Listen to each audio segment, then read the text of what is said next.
Hey crew, welcome or welcome back. Today I am installing the WIDEMAXX kit on an x-maxx. I've already gotten started here. You can tell on the passenger side we're still in stock trim. And on the driver's side we have those snazzy blue control arms and the additional 30 mils per side. I realize the video is quite long, so use the chapters and the pause button and navigate as you wish. Really quickly I'll show you how these come apart. But they disassemble and reassemble like most other shocks. So I'm not spending a whole lot of time on it, but be aware that this kit actually comes with new springs. And they also suggest that you replace the stock 30 weight oil with 40 weight. So I did do that basically behind closed doors here, behind the scenes. So there is a screw on the collar, on the rod end. Once you remove it, you'll be able to pull that rod end stop out of the way and the spring will just slide off. Just as so. These shocks are enormous, not what I'm used to.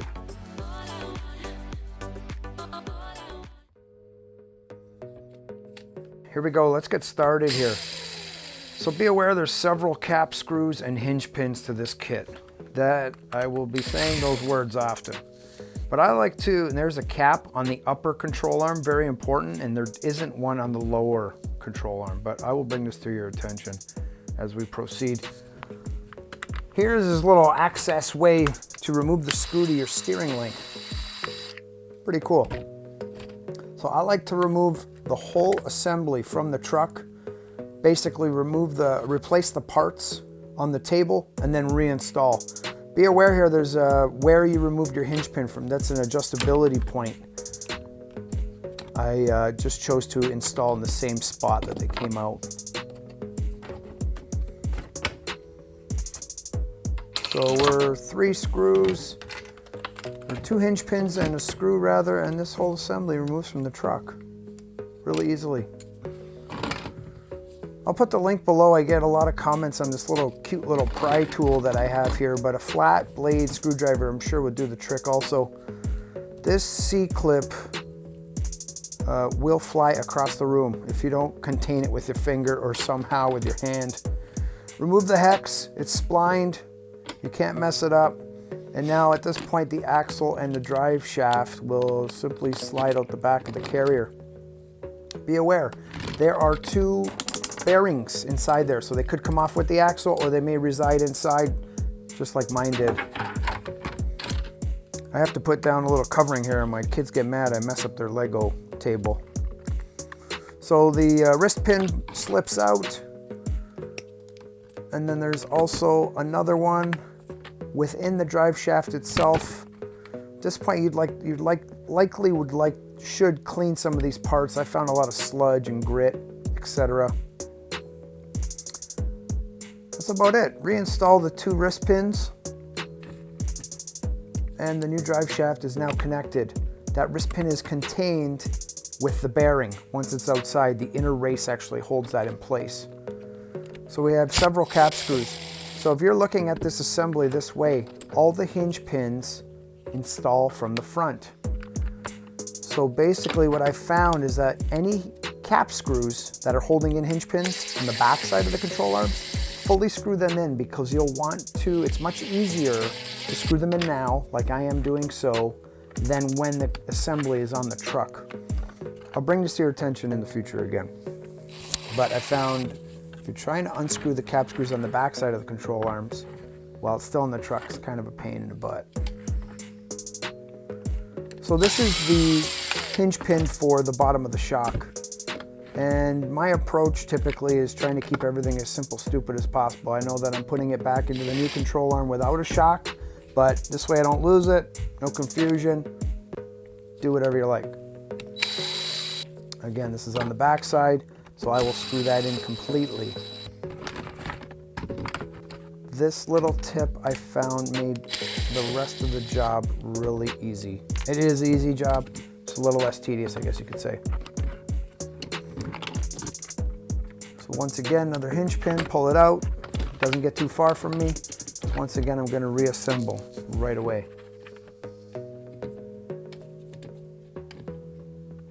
Man, this kit barely needs commentating. I just really enjoy talking sauce. I love reading the comments that you guys drop. So if you feel to do so, by all means, I embrace. Be aware of the offset style pivot ball here. I reinstall the new steering link in the same way, but I would say it's designed for adjustability. If you chose to flip it, that would be up to you. But thus far, I've installed it right as I'm showing right here.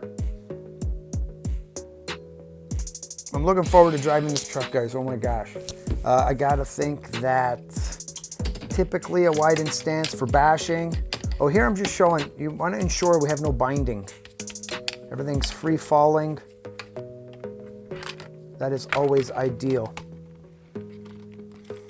So install the axle within, and I start from the bottom control arm, then to the dog bone, and then to the upper control arm. Really quite easy. Realize this is your chance to get that drive shaft in the outer cup, in the drive cup, because if you install both control arms, you won't be able to slip that thing in.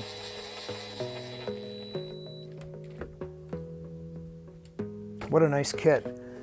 I did think the kit was quite costly. In Canada, I think it was $279.99, but recognize that there are a lot of parts here, especially with the addition of the replacement springs. It's a lot of material because this 1/5 truck being so large.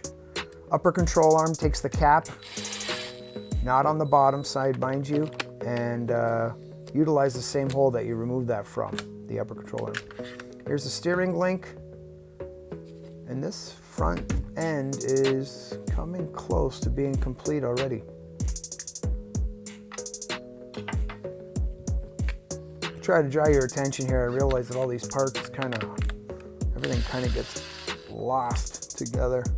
There we go, no binding. Once again, free moving. Install your shock and you're off to the races.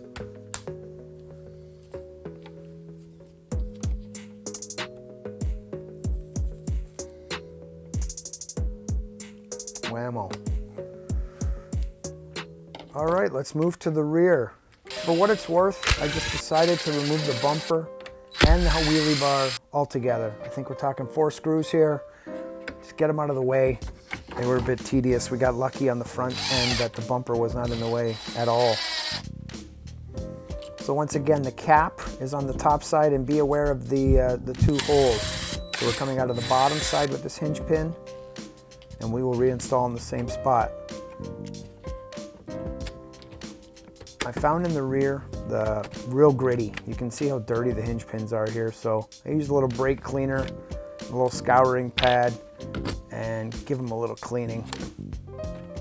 So this is, once you're done with the front end, the rear has even less complexity to it, so I'm really whizzing through here, as you can tell. This kit is really well laid out, but having said that, I gotta say I'm quite curious as to how the widening kit that M2C has released.